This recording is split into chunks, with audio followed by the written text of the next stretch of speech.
You're listening to episode number 55 of the Keto Diet Podcast. Today we're chatting about the unknown health imbalances that cause problems but aren't resolved by common medicine, why your hormones get worse on keto before they get better, how your perfume is making you fat or at least having you hit a weight plateau over and over every day, the effect of constant dieting, and more. So stay tuned.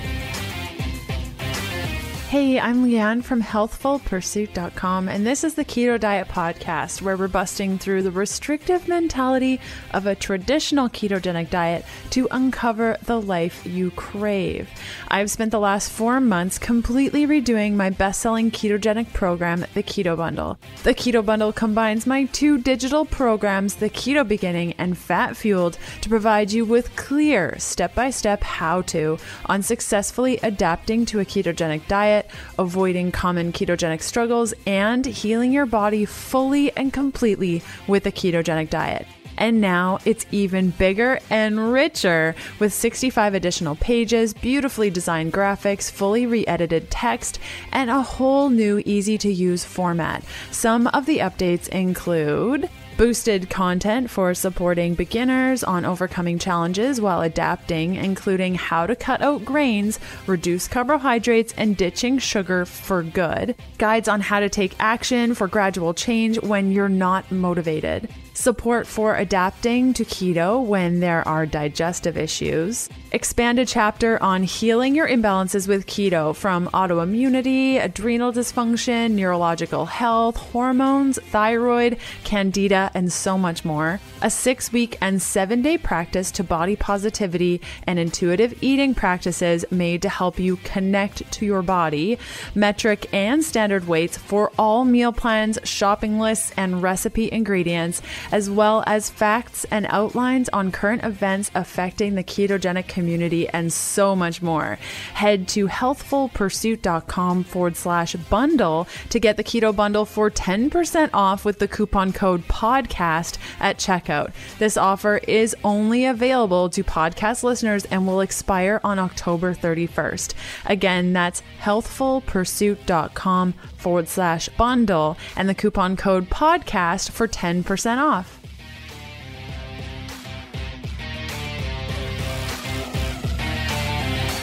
Hey guys, happy Sunday. The show notes and full transcript for today's episode can be found at healthfulpursuit.com/podcast/E55.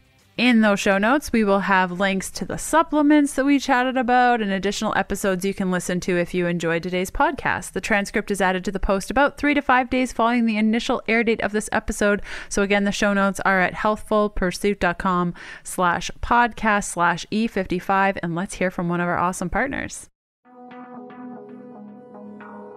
The show is partnered with Good D's low-carb keto baking mixes. Good D's makes muffin, blondie, chocolate brownie, chocolate chip cookie, and double chocolate chip cookie mixes completely free of sugar, sweetened with stevia. They're nut-free, gluten-free, and perfectly keto.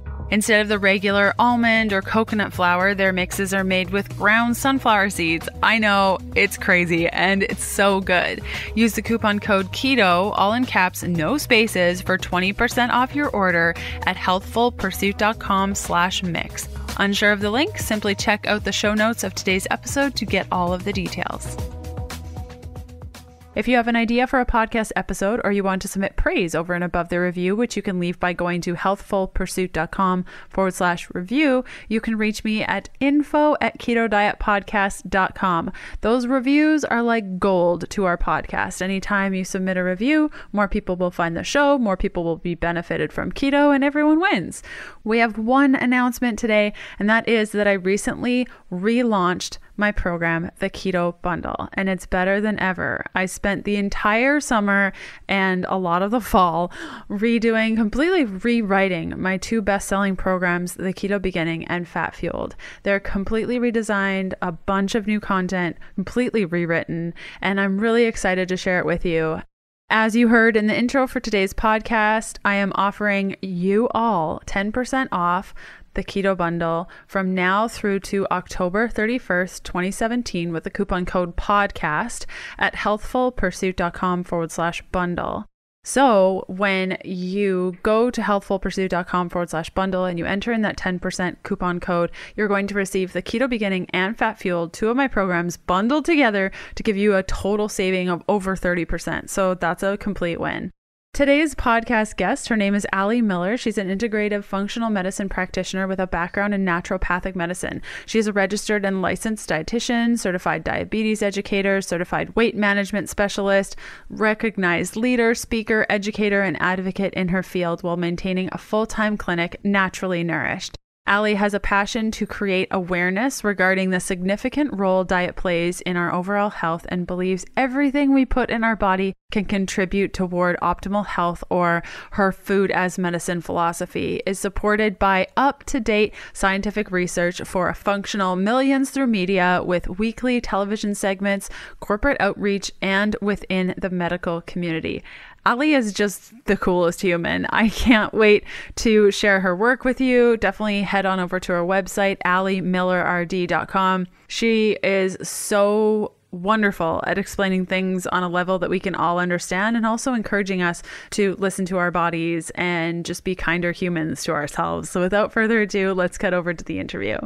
Hey, Allie, what's up? Hey, Leanne. I am pumped to be here. Thanks for having me on. I'm so stoked to have you here. We met at KetoCon was that a couple of months ago already? I don't even know. It was a while ago. You were cool, really knowledgeable, and I wanted to have you on the podcast, and here you are.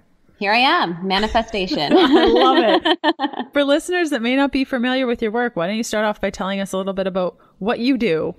Sure. So I am a registered dietitian that uses real food and food as medicine. And my background is in functional integrative medicine. So I went to a naturopathic college of medicine, Bastyr University.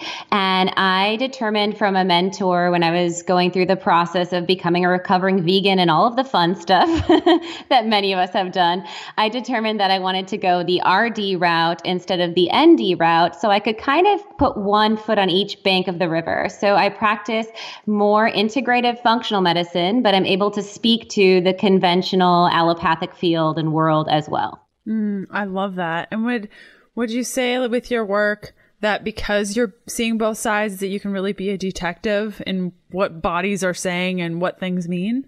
Yeah, so that's like one of my favorite ways of describing what I do, is that I'm a detective of the body. And really what I mean by that, well, first off, I guess functional integrative medicine, for those that aren't familiar, I like to describe it as like an iceberg, right? So above the surface is where your doctor diagnoses your diabetes, your cancer, your rheumatoid arthritis, and whatever the disease diagnostic is. But under the surface is the root cause of all the chronic conditions. And so underlying mechanisms of things like hormonal imbalance or toxicity or micronutritional deficiencies or inflammatory processes. These are what drive the condition. And then as a detective of the body, what I get to do, which is so fun with each individual client, is determine what is their Achilles heel. Like, what was the chicken and egg relationship or the antecedent or triggering event that drove the dysfunction. So, even if we're looking at inflammation, someone can present with inflammation because of leaky gut, right? But where did the leaky gut come from? It could have even stemmed all the way back from cortisol and HPA axis, like adrenal imbalance, right? And cortisol maybe in the beginning was high. And so this person had a lot of anti-inflammatory hit. But then over time, like the fly on the wall, as they progress into adrenal fatigue, their cortisol drops down and they don't have any of that natural anti-inflammatory hormone. And now they're dealing with chronic inflammation. And so, we may be able to do a gut restoration protocol, but until we heal and address the adrenals, we're not doing that person's body the root cause treatment modality. Which is so exciting and so cool.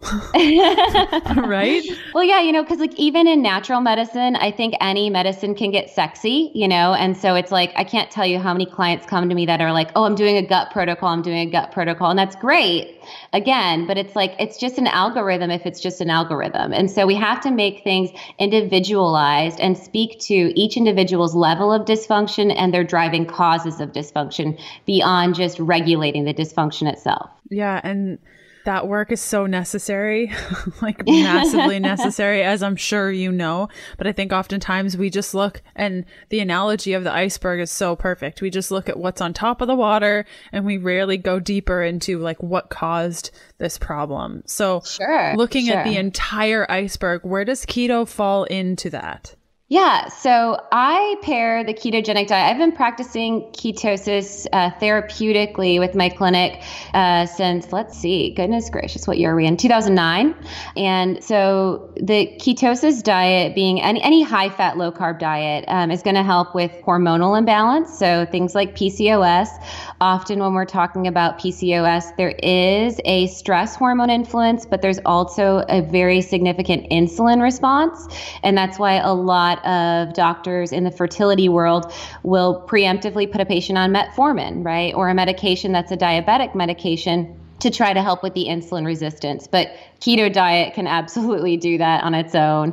We can also see in that same scenario with like PCOS, the keto diet will bring down elevated DHEA because DHEA is a metabolite of building ketones. So another therapeutic mechanism or tool. I use ketosis in practice for SIBO and dysbiosis. So anytime we're looking to reduce overactive bacteria in the body, I always bring patients below 60 grams, and then we'll often take them deeper into a ketogenic protocol. And then most definitely, I use ketosis as an adjuvant with any client going through cancer treatment as well as neurological disease. So if we're talking about Parkinson's or MS or dementia, it's a really powerful tool to get the higher fat therapeutic foods as the primary nourishment. Very awesome. Very awesome. And when we think of, you know, the entire iceberg, I'm probably going to use this analogy for the entire show because it's so perfect. I like it. I love it. So when we're thinking of, you know, we get diagnosed with, say, our doctor says, you're going to get diabetes. You got to do something quick. That's above the water. And so we're dealing with the stuff above the water. But what are some symptoms of these nutrient deficiencies and these problems before our doctor says you're going to get diabetes if you don't change something? Yeah. So I also like this term of like, I call it upstream versus downstream medicine. And so it's this idea that how can I find a clinical trend or web, if you will, of overlap where micronutrients play a role? And so, you know, anything from, well, let's just make up a patient, Betty, or who do we want to call our patient? Betty, yes, Betty. Okay, cool. Betty. So Betty has hair loss would be a big symptom of a nutrient deficiency, insomnia, which let's say Betty's a 42-year-old female. Okay. And so she has hair loss. She thinks, oh, it's probably just premenopausal stuff. She's dealing with some insomnia, some anxiety, but maybe that's just normal. Half of her friends are on antidepressants anyway, you know. And she's starting to get prediabetes and has elevated blood pressure and her cholesterol's off. That's like, you know, most people in their mid 40s. And so when I'm looking at nutrients, actually all of those symptoms could be tied to a trend of something like biotin. So biotin deficiency can play a huge role with hair thinning. It can drive the sleeplessness and it can drive anxiety. And then biotin plays a role with your insulin receptors. So when biotin is too low, you're not able to bring the glucose into your cells. So you're going to have elevated blood sugar, and that also throws up your blood pressure. So Betty could be on like 7 medications, or she could take a quality biotin supplement and eat egg yolks and stop eating only egg whites. And she could just be rocked, you know, upstream, and then maybe even prevent things before they've reared as a deficiency. Oh, you make it sound so simple, right? So everyone needs to be as smart as Allie, and then we'll be good. Yeah, it really is something quite magical when you look at that upstream piece. Yeah. And I mean, so you can start with like the therapeutic elements of a whole food diet, of course. So we get a lot of nutritional density in our biological forms of foods, which is, you know, animal products. And then taking that a step further, we get get the most nourishing components from those that are least processed in their whole food form, of course. But then there is strategy when we're looking at actually treating a symptom or something that's jumping out to maybe use a process of more what I call orthomolecular therapy, which is higher doses of nutrients, to actually get you above the water and then maintain with diet strategy. I can say that orthomolecular works while you need to get over things. Like I took mega doses of certain nutrients and things until I was balanced out, and it helped momentously until it didn't help anymore because I had kind of balanced out and then it was ready for the next doctor. Yeah. But it was very, very helpful while I needed it. More on my interview with Allie Miller after this message from one of our podcast partners. If you're not familiar with Paleo Valley, they make two of my very favorite things. The first, 100% grass-fed and finished fermented beef sticks. Each stick contains 1 billion probiotic CFUs to benefit the health of your gut and the strength of your immune system. Their gut-friendly sticks are gluten-free, soy-free, dairy-free, GMO-free, freaky chemical, additive dye, and preservative-free, as well as being 100% free from carbs and sugar and made with the highest quality ingredients. The second, a whole food-based ultra primal super nourishing organ complex. It's a mega nutrient-dense super supplement. The nutrients in just one daily dose read like the best multivitamin out there, and it's a whole food. Vitamins A, B2, B3, B5, B6, B9, B12, CoQ10, folic acid, iron, selenium, phosphorus, and zinc, copper, omega-3 fatty acids, DHEA and EPA, phosphorus, the list goes on. Organ Complex is a combination of beef liver, heart, brain, and kidney, all sourced from 100% grass-fed and grass-finished beef organs, which are non-GMO and never given antibiotics, steroids, hormones, or grain. The capsules are 100% pure with no fillers or flow agents, gluten, grain, soy, or dairy.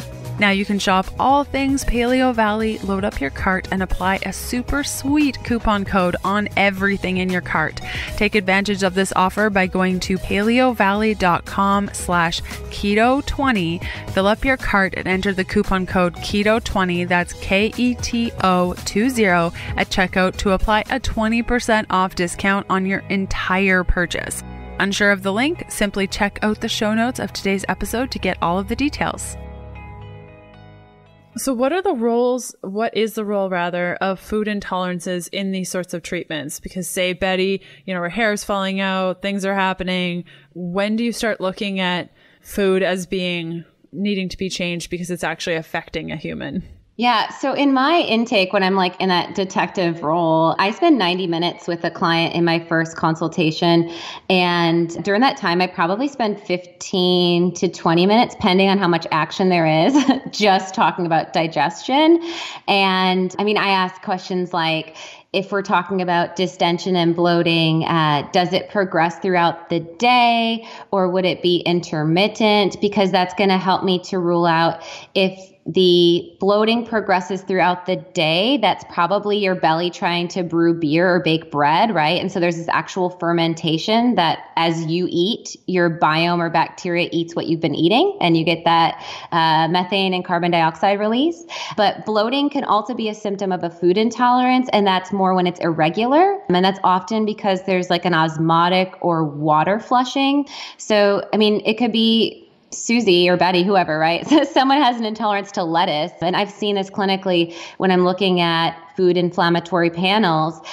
People can be having reactions to otherwise superfoods, right? So someone's superfood is someone else's kryptonite.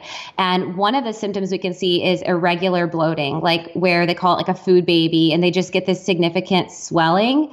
And that's because their immune system is perceiving that antigen or that compound as a foreign invader, and it's responding with flushing effect. And so it's throwing water or inflammation at the otherwise injury to try to get that out of the body. Just like with high pollen and histamine release, you would have mucus. This is a different mechanism of the body trying to push something out. And that means beyond bloating, you could also have like bowel urgency or diarrhea. Or on the other end of the spectrum, they could have constipation. So there's GI stuff as far as food tolerances. And then there's stuff way beyond digestion, like inflammation, of course. So like joint pain. A lot of people, as they clean up their diet, will know when they ate something off plan, like if they have residual gluten or wheat in a sauce of a dish, because they'll have like their index finger will have inflammation, or their knee, or just really what seems minute reactivity can be a big symptom, especially as you've cleaned up your diet. So inflammatory processes that are structural, also like muscle aches can be a symptom, dermatological flares. And then I think the one kind of big one is stubborn metabolism. So people that are doing everything perfect, their stress is managed, they're sleeping, everything else is good, but they're not losing weight. If you imagine like you bump your elbow on the wall or on a table or something, right? You're going to get swelling in that area. And so the cardinal sins of inflammation are heat or, temperature, and that's a part of the healing process, fluid retention, pain, and swelling. And so if the body is chronically swelled or in holding this water, it's not going to be optimized for catabolism or breakdown. It's in this anabolic protective mode. So that's where someone that has an inflammatory response to salmon or lettuce and is eating those foods daily may get hindered metabolism. So maybe not GI, maybe not joint pain, maybe not skin, but it's just their stubborn weight loss, which is a symptom of food intolerance. It's so cool that you mentioned the inflamed index finger, because I started getting that probably about a year ago. And anytime, it's the coolest thing. I call it my superpower finger. And when we go out to eat specifically, because when I'm making food at home, it never happens. But when we go out to eat and I've asked them like, what oils do you use? How do you make stuff? And then they give me food and I have a reaction. And it's my finger that hurts. I'm like, you lied to me. Yeah. Well, I always tell people that what's really cool with functional medicine and kind of empowering yourself with your connection with your body is when you go from like mediocre to shitty, it's not a big step. I don't know if am I allowed to say shit? Sorry. I just said it. But when you go from mediocre to shitty, it's like, okay. But when you go from feeling vibrant or excellent to shitty, you can feel it. I mean, it's like hell, it yells at you. Yeah. So inflammation, we often are just dragged by the bumper of the vehicle of our body throughout life. And just, this is normal aging, but that's not how it has to be. And would you say that there are any go-to quick fixes for people that are maybe experiencing, I don't know, let's say headaches or heartburn or nausea? Or would you say it's more of an individualized approach, because that headache could be because you had refined oils, or it could be because you're sensitive to eggs, or there's so many pieces to everything? Yeah, I mean, it could be progesterone related. I mean, there's such a hormonal connection with headaches for sure, especially. I mean, my big thing I think of with just headaches is it cyclical? So does it follow hormones? And then I look for, yes, inflammatory food trends, because that's what it is. It's intracranial inflammation. So it's inflammation in your head. And I just have to throw those fancy polysyllabic words every now and then. Yeah, right? She loves those. But anyway, it's inflammation in your head. And so you can bring in anti-inflammatories like good quality turmeric, a good EPA, DHA, omega-3 supplement can be very helpful, as can a form of magnesium glycinate. So there's a gamut of nutritional therapeutics that can help to reduce inflammation, can be vasodilators or relax the vessels, which with tension drive a headache. But then it could otherwise be the hormonal thing. And that's where I would be kind of digging within the individual of what are the other trends and where do you want to start to jump into the rabbit hole. And that's where it is helpful to have a clinical expert on your side, because, if you take 25 supplements and only 3 work, you're just really making expensive urine. And so that's not a good thing either. Yeah, I think the first question, what you're saying is ask yourself, is it on a cycle? Day 5, 6, and 7 of my cycle, I'm having a headache. Well, that might be hormonal, and maybe just tracking everything so that when they do see a practitioner such as yourself, that practitioner has an idea of, she's getting a headache here, here's what she's eating, and kind of piecing things together. Absolutely. Absolutely. And, then you can work with therapeutics to blunt hormonal influence or to help with the deficiencies. They may need short-time use of a bioidentical therapy, and that might be the tool. But that's definitely something that would require advanced testing to get baseline data. So let's hone in on hormones, because it's like the number one thing that people always ask about, and that I think there's the most confusion about. A lot of people that are in our community think that in order to lose weight or feel better, they just need to lose the weight to feel better, and that they just need to eat less in order to lose the weight to feel better. And 9 times out of 10, that's usually not the approach that they need to take. And there's probably something hormonally or something else going on. I'm sure you see that in your practice too, of like, it's not about the calories. There's so much more going on underneath that iceberg. Can we chat a little bit about how maybe the issues that come up with hormone imbalancing and why food as medicine is helpful for that? Yeah. So I guess with hormones, there can be foods that drive hormonal influence. So the biggest first thing I think to talk about with hormones in food is endocrine disruptors. So there's endocrine disrupting chemicals as an additive. Well, beyond foods, it's in our perfumes and scents, it's in our plastics, but it is in a lot of food ingredients. And so cleaning up the diet and getting to single ingredient, hormone-free and antibiotic-free proteins and single ingredient whole foods, which means no processed products, of course, that's going to help to eliminate a lot of the endocrine disruptors which are in the diet. And so those like phthalates and those types of compounds, they can work more potent than a hormone, they can work less potent than a hormone, or they can work completely different than the hormone is supposed to work, but yet they dock with those receptors. And so that's why a lot of us have hypothyroidism or estrogen dominance and things like that because of those endocrine disruptors. So I would say the first thing to do is start with a foundational clean diet. And then taking it a step further and actually up-regulating your body's detox processes is another huge piece of the puzzle, because you don't just, remove the exposure, you have to then clean up the gunk. And we store a lot of our hormone related compounds in our body fat. And that's actually why sometimes with keto, hormones can get a little bit funky before it gets better, because we're breaking down fat at such a rapid rate, right? And so like when you're using fat as fuel, you're actually up-regulating the release of a lot of the not only endocrine disrupting compounds, but just toxins that were stored somewhat what your body thought safe in the fat, and now you're starting to like shake the tree and activate a lot of this. And so it's important to actually support both phase 1 and phase 2 of your detox processes in your body. Are there other ways that people can detoxify, like near infrared sauna, I'm guessing would be a good one? Are there other things that people can do to kind of shake that tree and get things out of there? Yeah. So, like once you start to lose body fat, you're swimming in more toxins. And so you need to upregulate your liver and kidney function. And so there's actually 2 biochemical processes of detox. One is the activation of toxins. So this is kind of like awakening those that were dormant and stored. And so it requires a process called hydroxylation. But a lot of nutrients that we look at is antioxidants and sulfur compounds. So we're talking about things like turmeric. We're talking about your cruciferous vegetables like cauliflower, broccoli, Brussels sprouts, kale. We're talking about bitters that activate bile flow from your liver, because that's like what keeps the blood flow circulating and being cleansed. So things like dandelion greens, Bragg's apple cider vinegar, using lemon, those all upregulate our liver flow, which helps with stagnation and activation. And then phase 2 is actually even more important than phase 1, and that's the encapsulation and excretion. And so this is where we really are focused more even heavily on the sulfur compounds. So things like glutathione and N-acetylcysteine, they might be kind of big words, but basically foods that also have the sulfur cruciferous compounds like your Brussels, your cruciferous cauliflower, and then also getting enough animal protein in the diet. N-acetylcysteine is really high, for instance, in egg yolks and red meat. And so definitely not going to get a therapeutic biochemical detox with a juice cleanse. You do need to eat real food.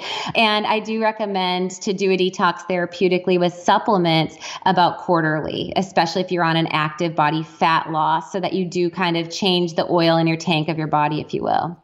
Beautiful. And just so happens that last episode 54 of the podcast, we chatted with Dr. J all about endocrine disruptors and how to awesome. rid your body of them. And I mean, I'm terrified to go to the grocery store right now. I'm like, having to deal with all of this. Cause he was talking about how grass-fed, grass-finished meat is your best. And even though the meat might be hormone free, the food that these cattle are eating create the hormones. I mean, it's just crazy. So, I mean, you can really, really go down the rabbit hole, but I think like the first steps is just cutting out all the extra stuff that you can, like drinking out of plastics, and those can make such a huge outcome. But a lot of people think, like, when they think weight loss, they don't think hormones, and they definitely don't think the perfume I'm spraying on my neck every day is causing me to gain weight.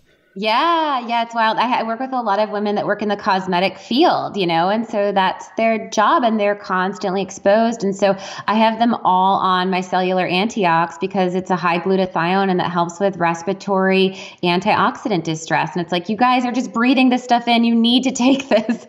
And so sometimes it's preventative and sometimes it's proactive, but it's important, definitely. And let's chat a little bit about stress, anxiety, adrenals, because that's another thing I think that's sort of underneath the water of the iceberg that a lot of people don't really focus on. Yes. And that throws hormones off, I think, as probably the most popular reason of why hormones are off. And so we tend to go more androgenic, just kind of connecting it to hormones and into the adrenal piece. We tend to go more androgenic, meaning that the body is either in fight or flight or rest and digest, right? And so in rest and digest is also where reproduce lives. And so if we're in fight or flight mode, our ovaries are downregulated and our pituitary turns up the adrenals, like on crazy high demand. And so the pituitary, I guess, going back, there's this process of fight or flight called the HPA axis.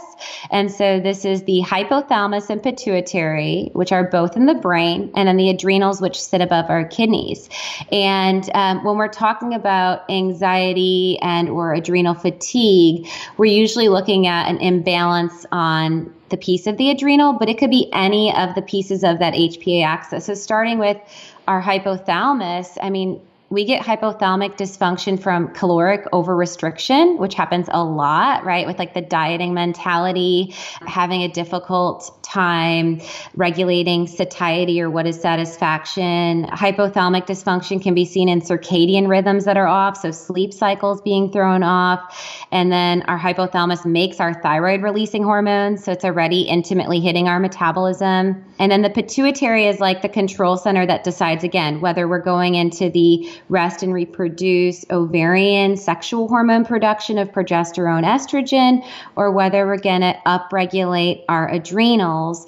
And that's what's going to drive more of the cortisol and the dopamine, the norepinephrine and epinephrine. And so the adrenals with cortisol make that primary stress responsive hormone, which itself tells the body to store fat, and itself can be very excitatory. I mean, running on adrenaline is that like chutzpah that we can like pick up a car, like in an emergency. And, when our cortisol is up, that can drive excessive epinephrine, which is in layman's terms, our adrenaline. And so we can be what is the variance? We can be stressed and wired, or we can be stressed and tired. And both of them can be a pathology of adrenal insufficiency or adrenal overactivity. And so we could have low cortisol, but too high of epinephrine. So our adrenaline's really high, but we're flatlined with cortisol, or we could have high of both. And they're going to present differently in the individual. Which is so interesting. And something that you mentioned, the dieting mentality causes issues with our adrenals, our thyroid, which totally causes us to store fat more easily. I'm guessing that in and of itself should make people care. But why are these things so important? Like, why is the thyroid important? Why do we care about our adrenals? What happens if we continue down on this dieting mentality where our hypothalamus is being affected and all these things are happening? Yeah. So like they all play telephone, this is a synergy. This is a symphony within our body. And so all of these signals are telling different glands different things. And then when the gland has an imbalanced response, that creates this entire kind of vibrational influence throughout the rest of the body. And like I mentioned, cortisol in excess has anti-inflammatory influence. So that's why like in the medical field, you may, hear of people that take like a prednisone pack or a cortisone pack for an upper respiratory infection, or let's say an arthritis flare, or they'll get a cortisone injection on a joint that's causing a lot of pain. But like anything in the body, everything goes hyper before it goes hypo, right? So it goes like the fly on the wall, like buzz, buzz, buzz, and then the slam and crash. And in that high state of cortisol, we have no inflammation, but we're totally in a high fat storage. But then in the low state of cortisol, we tend to have chronic inflammatory cascades. And the immune system is regulated by this too. You know, when the inflammation goes on high alert, the immune system starts to go into autoimmune attack because it's not sure. It's like there's so much fire in the body. The immune system is like, I don't know what's causing this drama. I'm just going to target you, thyroid, Hashimoto's, you know? And that's like how I imagine it literally happening because of the inflammatory cascades. With autoimmune disease, the immune system starts to attack itself. And then in the low inflammatory state of high cortisol, the immune system is downregulated and then it doesn't detect foreign invaders like cancer. So there's always a synergy. If we don't want to overshoot, we don't want to undershoot. And the adrenals can be a piece of that hyper or hypo immune response based on inflammation, really. You're so smart. I love listening to you speak because it all makes so much sense. And what I really, really enjoy about you coming on the show today is that you make it very accessible to people. And everything you said, I'm sure everyone understood. And they're like, okay, so this dieting mentality might not be so great for me. There are all these things happening. I'm trying to lose weight. This isn't working. I've been stuck at a plateau for 3 months. Oh my gosh, the perfume I'm putting on my neck is probably making me fat. What do I do? What are the steps that somebody can take when they've realized they've had this aha moment right now listening to you and they're like, what do I do? I'm on this dieting track. I've been eating 1,100 calories for the last 10 years. And if I eat 1,500 even, or if I boost up my fat or my eggs, or I'm doing these things, I'm going to be eating more and then I'm just going to get bigger. Right. What do we do? It's mellow out, man. Yeah. I mean, right. You know, but easier said than done, I'm sure. But we can't out science nature, you know, is the first thing. And so I think that the whole like biohack movement is cool in theory. But like, you know, just buying blue blocker glasses for your working at 1 a.m. Just stop working at 1 a.m. You know, it's like get back to the basics of shutting down and trying to find some synergy within your circadian rhythm. And a lot of that comes back to finding this bliss factor and relationship of what resonates within your body, practicing gratitude, finding breath. And I work a lot with my clients with mantras, honestly, because it's like the connection of mind body within nourishment can be so powerful. And so even, you know, I'll often like kind of pitch things like we'll use dichotomous concepts like I take in nourishment, I exhale anxiety, let's say, as an example. Or if someone's very anxious prone with their weight and metabolism, we'll say I take in thermogenesis, or I'm breathing in fire, I'm exhaling cool. And it's like that to them is this visual relationship of creating this caloric burn, this furnace within their body. But I really like to find more of a synergy of what is this that we want to embody and what is this that we want to release, or a mantra of like, I'm taking the steps to nourish my body. I trust my body is doing its work and I trust my body will get where it needs to be. You know, and it's just this kind of like release, because I find that we get like this tightly wound rubber band when mental health and stress and anxiety hinders then our metabolic health. And that can take us so far, Leanne, like, I mean, even to having inflammatory food responses, even into autoimmune disease, right? Because even going into the mechanics of digestion, when we're in fight or flight mode or type A stressed mode, we only make like a quarter of the amount of digestive enzymes as we do in a relaxed state, you know, so like we really shouldn't be eating. And so it's finding a way to make peace with nourishment first and foremost and create that space and kind of that altar to nourish the body, I think is a super important piece of the puzzle. More on my interview with Ali Miller after this message from one of our podcast partners. I love being Canadian, the home of the True North Strong and Free, but gosh, am I jealous that y'all in the US get access to Thrive Market. For all of my pals south of the border, my friends at Thrive Market are offering you 35% off your first box of groceries plus free shipping and a 30-day trial. Imagine spending only $9.95 as opposed to the $20.99 on raw cacao powder, or $7.45 on avocado oil mayo as opposed to $13.99 on other online shopping sites. So, on top of their everyday wholesale prices, the extra 35% off your first box of groceries plus free shipping is going to transform a regular $100 grocery run into a $50 to $75 Thrive Market order for the same amount of things. Go to thrivemarket.com/HP to get your instant 35% off. This offer is available to new Thrive Market customers only. Unsure of the link? Simply check out the show notes of today's episode to get all of the details. You mentioned mantras, and something I did, especially when I said, you know what? Screw this dieting mentality. I'm not doing this anymore. Every time I ate, I would have a lot of anxiety because I would be eating and not tracking, or eating things that I quote unquote shouldn't be eating, like for example, an egg yolk. Like, it was mortifying. It was really challenging. So every time I would eat or I would have anxiety, I would breathe in and out and say, I'm nourishing my body, I'm nourishing my soul. And I would say that like 5 billion times a day. How do you incorporate a mantra practice? Maybe for people that were like, how? What do you mean mantra? What is that? Hippie voodoo. Yeah, exactly. So, I often explain to people, it's like building your bicep, so like you would do reps to build a muscle. This is what you're doing. And you're recording over the negative self-talk that sings so loudly. That's like the chatter in the silent space that has been recorded as a tape reel for your entire life.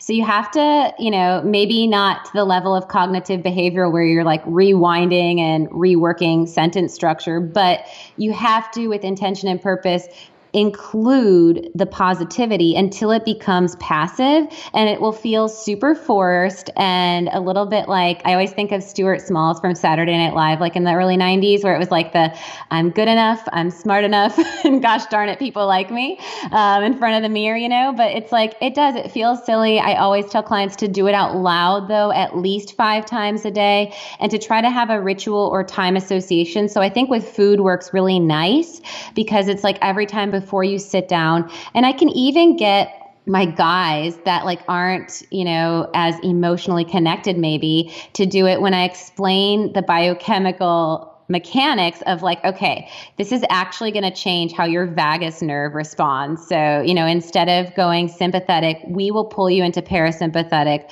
within 5 mantras. And this can be seen with breath patterns.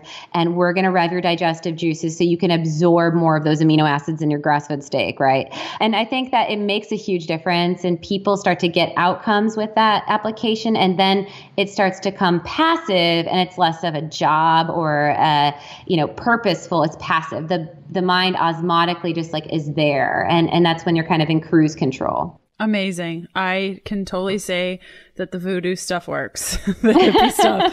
I mean, it's a good balance. It's always nice to have different tools in your toolkit, and then you can decide, no, that's too crazy for me, or I'm doing that. Or maybe years later, it'd be like, oh, shoot, here I am again talking about mantras. Maybe I should give it a try. Yeah. And like, Joe, bless his heart, eating his steak salad or whatever, Joe might also need to take a digestive enzyme before his lunch. But, it's like, this can be a great synergy of kind of building up with the deficiencies, supporting the need, but then also working this. That's the third step, or I guess like the most sustainable element of wellness, is that mind-body connection. And so you have to do both the like proactive, preventative, the intervention elements, but then also the like synergy piece of connecting the what is of all of this, and the intention and purpose behind all of it. Amazing. And so we've chatted about hormones, we've chatted about stress. We talked a little bit about the gut, but I'd love to chat a little bit more about it because it's one of those other things that people, again, they see the tip of the iceberg. They're not paying attention to what could be going on, which is usually either hormones or gut or both, or what they're tied together so closely. Why does the gut get imbalanced, and how can we fix it? And knowing that it's going to be a slow process. So, okay, next episode. No, totally. Cole Snow's version. Right. So, I mean, there's such awesome research we're just learning so much more about the role of the microbiome, right? And our gut bacteria. So 3 to 5 pounds of each individual's body is made up of bacteria. And so your bowel movement that you're having is 90+% bacteria by mass. And the bacteria in our body produces most of our serotonin, which is our feel-good neurotransmitter, as well as GABA, which is a natural anti-anxiety as well. So there's neurological and mood influences of our gut bacteria. There is, of course, digestive and absorption influences of our gut bacteria. Our gut bacteria can actually fight against cancer cells and upregulate our immune system and fight against autoimmune disease, to the point that, we're even looking into things like fecal transplant, of course, taking the stool of a healthy individual and transplanting that into one's body that has significant or severe dysbiosis or bacterial imbalance. And so we can have different levels of dysbiosis.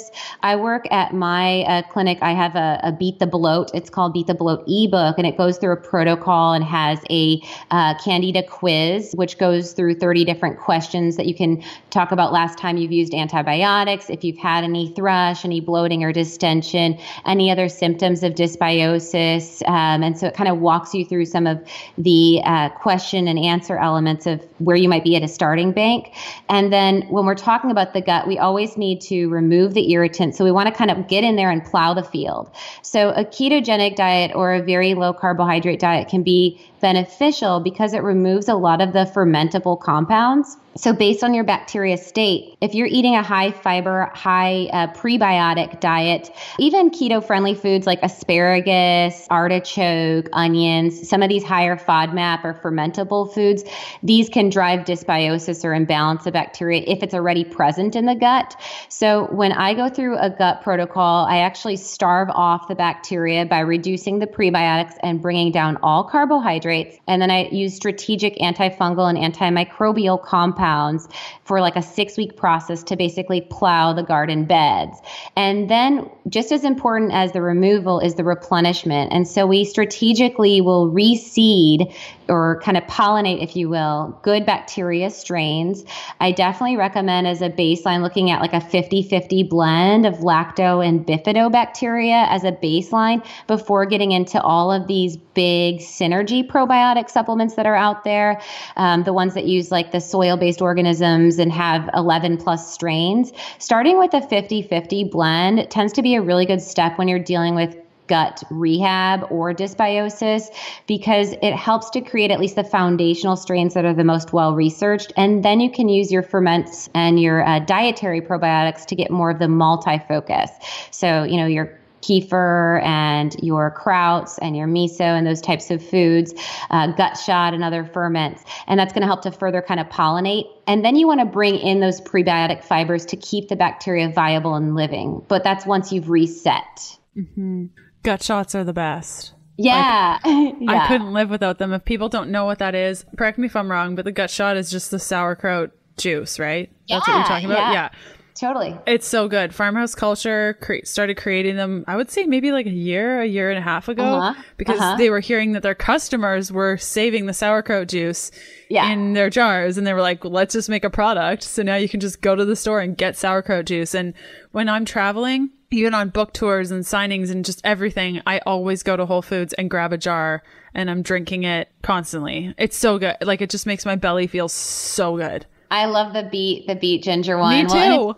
And it's interesting if you don't respond well to probiotic foods. So like if any listeners are like, oh my gosh, I tried that and I gained like 3 inches of bloat or I had a bowel response, that is a cardinal sign of dysbiosis. So like if you have a bad army set up in your tank and you throw like a really potent good troop in there, you're going to have a battle. So if you don't respond well to probiotic foods, that's definitely like a turn point way to know that you need to do a bacterial cleanse. That's so true, because maybe I would say 8 years ago, my gut was so bad. I couldn't even do gelatin because it would hurt so badly. So it's taken me a very long time to get here. I couldn't do sauerkraut or real pickles or like none of that. But now it's totally fine. So it just takes time. Amazing. The patience. Yeah. Yes. And what about for candida? There's a lot of questions about Candida and keto. Am I right in assuming that ketones, if too elevated, can feed off candida just like too much sugar can? So there was a study that looked at that. However, with that being said, just like, I know you've spoke to listeners, you want to be at a therapeutic nutritional state of ketosis. So excess of anything is not a good thing, right? And so a ketogenic diet doesn't mean max out your ketone production, which is also why I'm not a huge fan of using exogenous ketones when you are therapeutically using food as medicine. And so yes, an excess abundance of ketones can feed candida. But a lot of the foods in a ketogenic diet, like extra virgin coconut oil, which most people are doing pretty ad lib, pretty high amounts of, have monolaurin and lauric acid, really potent antifungal and antimicrobial compounds, and caprylic acid. So, I actually use caprylic acid capsules therapeutically with many people in a cleanse. And it's one of the strongest. It was compared in a research study to diflucan, an antifungal medication. And so it's like, if you're eating a ketogenic diet by just whole foods and you're not maxing out to like produce as many ketone bodies as you can get your body to make, I see no concern. And actually, like I said, I start my patients on a 60 gram restriction, so not even fully ketogenic, and then see how they feel ketogenic, just to bring down the glycemic index and to starve off the glucose and sugar, which is what the candidiasis is really thriving on. So yeast loves sugar first and foremost, but it's tricky, just like any bacteria or resistant compound, and it will find alternative fuels. So you want to hit it multifactorial. You also want to hit it with other antifungals like oil of oregano. You also want to be strategic with how you're implementing the diet timing. And so there's so many factors to get best outcomes, but I am not concerned about a ketogenic diet causing or maintaining candida overgrowth. Amazing. And you said 60 grams. Is that 60 grams of total carbs? I missed that part. Yeah. So and that's just starting with like Joe Schmo off the street who might be eating standard American diet. So I start them at 60 grams of carb restriction, which is usually pretty strict. And then we kind of tip into ketosis during the cleanse. Some people get through the cleanse and then they play keto post. Yeah. Love it. Oh my gosh. I just learned so much about all the things. Where can people find you? So my website is alimillerrd.com. So it's ALIMILLERRD.com. And we have all sorts of fun stuff on there. I have a blog. I have a section called Books and Programs. So I have a detox ebook. I have a cancer ebook and the Beat the Bloat Candida Dysbiosis ebook. And then I have an actual printed cookbook called Naturally Nourished under there as well. Amazing. And we'll include all of those links in the show notes, which you guys can find at healthfulpursuit.com/podcast/E55. And we add the transcript to the post about 3 to 5 days following the initial air date of this episode. And Allie, thanks again for coming on the show. It was great hanging out with you again. Thanks for having me, Leanne. It's my pleasure.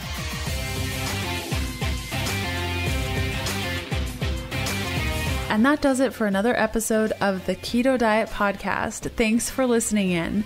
You can follow me on Instagram by searching Healthful Pursuit, where you'll find daily keto eats and other fun things. And check out all of my keto supportive programs, bundles, guides, and other cool things over at healthfulpursuit.com/shop. And I'll see you next Sunday. Bye.